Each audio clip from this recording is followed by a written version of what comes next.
All right, well, welcome back, everybody. It's Mr. O again. We're here doing our fourth reading in this second unit on Rome. Today, we're going to be talking a little bit about the Punic Wars and some naval battle, which I think is very cool. Would love for you guys to see some of these videos that are attached to these PowerPoints. Maybe we can show some of you in class, but it's kind of neat to watch these ships crashing into each other. But nonetheless, here we go. All right, but the Punic Wars were Rome versus Carthage.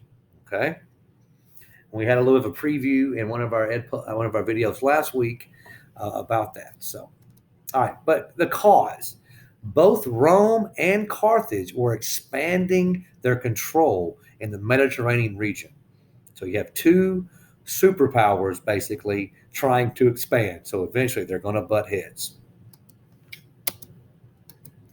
Carthage was a powerful city founded by the Phoenicians along the coast of North Africa. And I hope many of you know where this is. We have shown you some mapped imaging this year, but it's on the other side of the Mediterranean, basically, from Italy and Greece.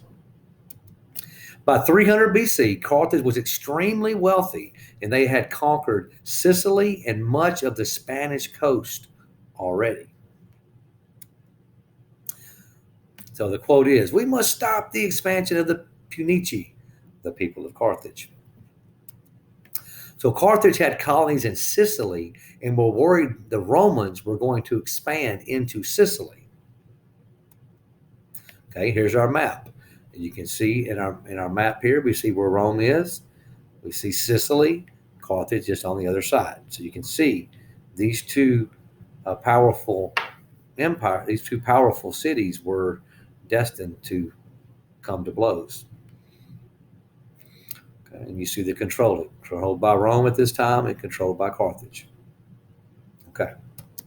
Now, in 264 BC, Carthage was poised to take control over the Strait of Messina, the body of water between Sicily and the Italian peninsula. It's this little strip right here, which is very valuable strait to the Romans. The Romans stepped in to prevent Carthage from gaining control of the Mediterranean Sea and preventing the Roman expansion. Okay. Quote, "Before we can do anything, we need to build a navy." That's what the Roman gladiator is saying. So before the Romans could effectively fight Carthage, they had to build a navy. They studied Carthaginian ships to engineer a navy that could fight and defeat the Carthage navy. They had a very strong navy.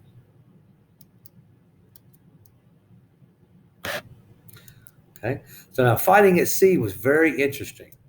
The Romans rammed their ships into Carthaginian ships and ensnared them with grappling hooks. Okay, so they would literally, just like you think, they would line the boats up and try to ram each other, or they would try to come by close enough where they could break off all the oars as they scraped down the side of the boat, or if they were lucky, they would hit them sideways. Now, once they ensnared, the Roman soldiers boarded the enemy ship, and then they fought hand to hand. Okay, so they tried to ram them if they could and grab onto them. These ships also had these big, giant metal, designed objects on the front of their boat called rostrums that they could ram the other boat with. They would puncture a hole into the boat. So they were very big on that type of fighting as well. But once they got them, they climbed on the boats. And of course, Rome did win. So in 241 BC, Carthage asked Rome for peace. So to do so, Carthage had to give up Sicily, Sardinia, and Corsica, and pay the Romans a huge indemnity, which is payment for war damages, to settle things. And we have one more video there we're not going to play today. Okay, so that's the end of our reading today. Nice and short and sweet. So that should be very easy for you guys to complete. Okay. Our time on our Ed puzzle is only at 4 minutes. So I'm going to take this opportunity to come here and show you a quick video. Hope the other teachers don't mind.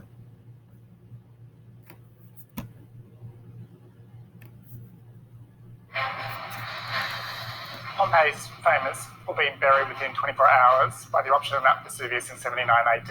People may not know that a Roman naval force led by Pliny the Elder attempted to rescue people affected by the eruption.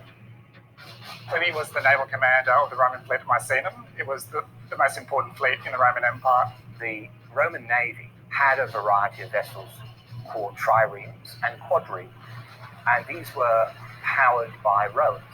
And let's say a trireme, which was a vessel that would have 232 rowers in a bank of 4. And they, at the front, had a beak, a bronze beak, which we know as a rostrum, which was a large brass ramming head. The prime weapon of a warship was the rostrum, and basically the rowers supplied the power to do the ramming into the enemy ships. Fleets would line up against one another, and then you would just row towards one another.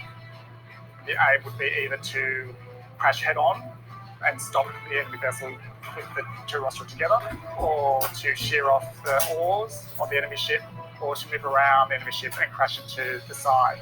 So once you've disabled the enemy ship, you can board using your marines, or hopefully just make it sink. An autonomous robot actually went along the seabed and recovered 11 rostrums. One of these rostrums from 241 BC recovered from the seabed in the Mediterranean. It actually has damage. You can see where this rostrum went into the side of another vessel and possibly also collided with another rostrum. But you see the incredible maritime archaeological effort to recover this and bring it to the surface. Escape from Pompeii, the untold Roman rescue. On now for a limited season at the National. Okay, guys, hope you enjoyed that clip. I just thought that was really cool watching those boats crash into each other. So anyway, so it's a very short PowerPoint today. Hope you did well on your Ed puzzle, and we will be talking to you next time for our 5th and final reading in this unit. Have a great day.